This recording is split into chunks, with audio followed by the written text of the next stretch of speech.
sabe qual o destino do paciente no pós-cirúrgico? O trabalho do instrumentador, ele termina no momento que ele fez o curativo, que ele retirou os pérfuros da mesa, entregou material para anátomo, desmontou a mesa, enfim. Mas e o destino desse paciente? Você sabe para onde ele vai e o porquê? Importante, a primeira coisa, você saber que esse paciente está em POI, ou seja, em pós-operatório imediato. Bom, se esse paciente ele veio da UTI, obrigatoriamente, quando ao término da cirurgia, ele volta para a UTI, acompanhado pelo anestesiologista. Ou esse paciente, ele não veio da UTI, mas ele teve alguma complicação no meio da cirurgia, teve uma parada cardíaca, por exemplo, uma arritmia importante. Esse paciente, obrigatoriamente também, ele vai para a UTI. A maioria dos pacientes vão para a SRPA, ou seja, a sala de recuperação pós-anestésica. Então ele fica ali por um período de mais ou menos 2 horas, pode ser um pouco menos, um pouco mais, e aí ele vai ficar sobre os cuidados da enfermagem e os aspectos relacionados ao procedimento anestésico, o anestesista que vai responder por esse paciente.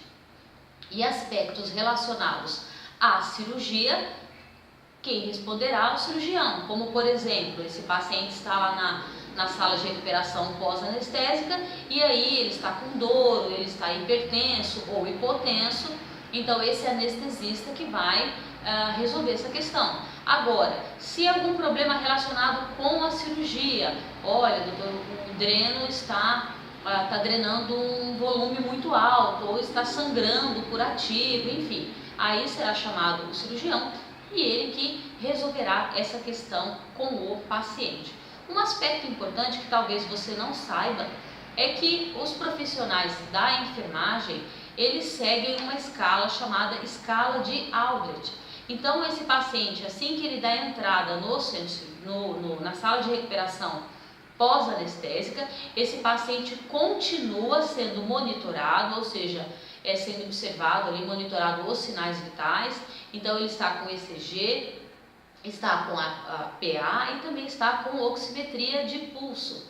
Ele também está recebendo algum suporte com oxigênio, uma nebulização, um catéter nasal com oxigênio, isso independente da cirurgia, se foi uma anestesia geral, com intubação, se foi uma anestesia geral endovenosa, se foi uma RAC, PERI, um bloqueio de Beer, enfim. Esse paciente ele vai ficar por aquele período crítico ali na SRPA e sob os cuidados da enfermagem, sob a supervisão do anestesista, como eu falei, e no que for relacionado à cirurgia pelo cirurgião. Então, nessa escala é observado os sinais vitais, a frequência cardíaca, a pressão arterial, frequência respiratória, dor.